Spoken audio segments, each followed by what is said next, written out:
কি সুন্দর পাঠা বলি দিতাম, কালী পুজো করতাম, পাঠার ঠ্যাং নিয়ে টানাটানি করতাম। ওই হরিদাস এসে সব ছেলে পেলেরে বন্ধ করে দিল। কি আমাদের সনাতন ধর্মে পাঠা বলিটা বৈধ না? কালী পুজো দেয় না? আচ্ছা, আপনাদের কাছে একটা প্রশ্ন, কালী পুজোয় পাঠা বলি দেন কেন? মানত করে, তাই না? তা আমি মানত করছি, আমার ছেলেটা অসুস্থ হয়েছে, ও যদি ভালো হয় অমুকের ছেলেরে বলি দেবো, দিবার দেবেন? হ্যাঁ, এই দিতে দেবেন? কেন দেবার দেবেন না? আমি তো মানত করছি, দেবেন না? ওরে ধর্ম রে, আপনার ছেলে অসুস্থ হয়েছে, পরের ছেলেরে বলি দেবেন, এইটা বলে ধর্ম হয়ে গেছে। এটা তো সাধারণ কমন সেন্সেও যারা একটু লেখাপড়া শিক্ষা অর্জন করেছেন, যারা একটু শিক্ষিত হয়েছেন এবং যাদের একটু জ্ঞান আছে, তাদেরও তো বোঝা উচিত। এই বাবা, এই যারা বাবারা আসছেন, আমার চেয়ে অনেক জ্ঞানে গুণে অনেক বড় এখানে আছেন, একটা কথা জিজ্ঞাসা করি, কোনোদিন কোনো এই গ্রামে কোনো একটা মেয়ের সম্মান হানি করছে কোনো একটা ছাগলের বাচ্চায় করেছে? হ্যাঁ, একটা মেয়েকে কি কোনোদিন কোনো ছাগলের বাচ্চায় ধর্ষণ করেছে, চুরি করেছে? আচ্ছা, তাহলে চুরি করে কারা? মানুষে। আমার ছেলে না, আমার ভাইয়ের ছেলে, আপনার ছেলে, কি একজন না? এটা মানুষে করে না?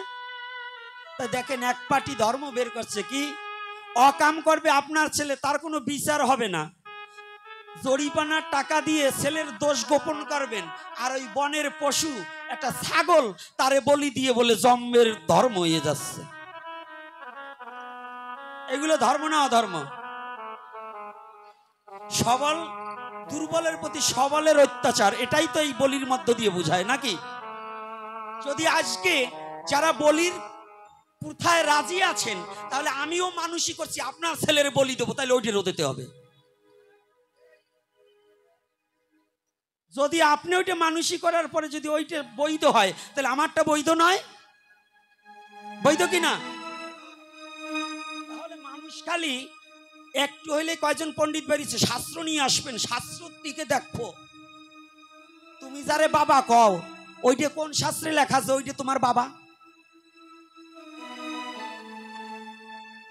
কি লেখা আছে?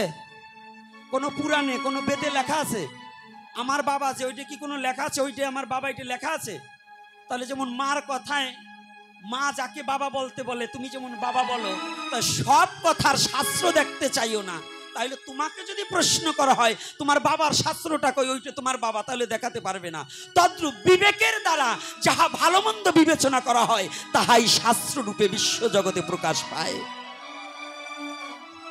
যে শাস্ত্রের দ্বারা মানুষকে নয়, পৃথিবীর কোনো পশুকে হত্যা করা হয়, যে শাস্ত্রের দ্বারা মানুষকে ভেদাভেদ সৃষ্টি করা হয়, যে শাস্ত্রের দ্বারা মানুষে মানুষে হিংসা করা হয়, তাহা কোনো শাস্ত্র পবিত্র শাস্ত্র নয়। কি রাগ করছেন নাকি বাবারা?